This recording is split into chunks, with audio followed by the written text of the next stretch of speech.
Hi అండి. First time నా channel చూస్తున్నట్లయితే సబ్స్క్రైబ్ చేసుకోండి. ఈరోజు ఈజీగా లుంగీని అవి ఉంటాయి కదా కట్స్ ఎలా కుట్టాలో చూపించబోతున్నాను. ఇది కొత్త లుంగీ కదా, ఈ స్టిక్కర్ అనేది ఇలా నిదానంగా తీసుకోండి, లేకపోతే మళ్ళీ అంటుకున్నట్టు అవుతుంది. ఇప్పుడు లుంగీ ఫోల్డ్ వేశారు కదా, ఆ ఫోల్డ్స్ అన్నీ తీసుకొని ఇది ఒరిజినల్ పార్ట్ సైడే మనం కుట్టడం అనేది స్టార్ట్ చేస్తాం.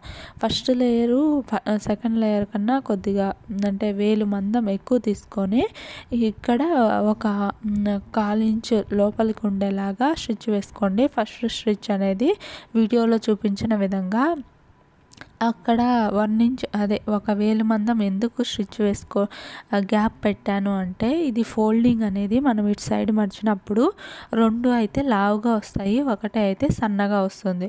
ఇది ఒక టిప్ అండి. అండ్ ఇక్కడ ఒక 1/2 ఇంచ్ ఇది 1/4 ఇంచ్ లోపలికి ఎందుకు వేసుకోమన్నానంటే, ఇప్పుడు మనము కుట్టు అనేది పిగిలిపోకుండా ఉంటుంది ఆ 1/4 ఇంచ్ వేసుకున్న అందువల్ల. లాస్ట్లో రఫ్ అనేది కంపల్సరీ చేసుకోండి. ఇప్పుడు లుంగీని వీడియోలో చూపించిన విధంగా ఇలా ఒక పొర మీద ఇలా ఫోల్డ్ చేసి, నేనైతే ఎలా ఫోల్డ్ చేశానో అదే విధంగా ఫోల్డ్ చేసి ఇంకొక కుట్టు అనేది ఈ చివర వేసుకునేలాగా కుట్టేసేసుకోండి. అప్పుడు మనకు రెడీమేడ్లో కొన్ని కుట్టి దొరుకుతాయి కదా, సేమ్ అలాగే వస్తాయి. ఇక్కడ ఫస్ట్ లేయర్ అండ్ సెకండ్ లేయర్కి అంటే ఆ రెండిటికి గ్యాప్ అనేది ఒక వేలు ఇంచు మాత్రం వదులుకోండి. కొంచెం ఎక్కువైనా వదులుకోవచ్చు, కాకపోతే కుట్లలో మళ్ళీ ఎత్తుగా కనిపిస్తుంది అందుకని. సో ఈ వీడియో కానీ మీకు నచ్చినట్లయితే తప్పకుండా లైక్ చేయండి.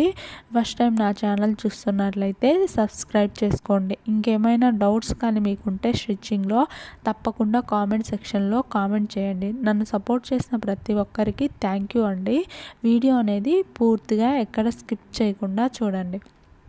ఇలా 2 కుట్లు వేసిన తర్వాత లుంగీ అనేది నీట్గా స్టిచ్ అయింది. ఈ విధంగానే లుంగీని మీరు కుట్టుకోండి. మీకు ఎవరైనా టైలరింగ్ రాని వాళ్ళైనా ఈజీగా ఈ 2 కుట్లతో 2 నిమిషాల్లో లుంగీని ఈజీగా కుట్టుకోవచ్చు.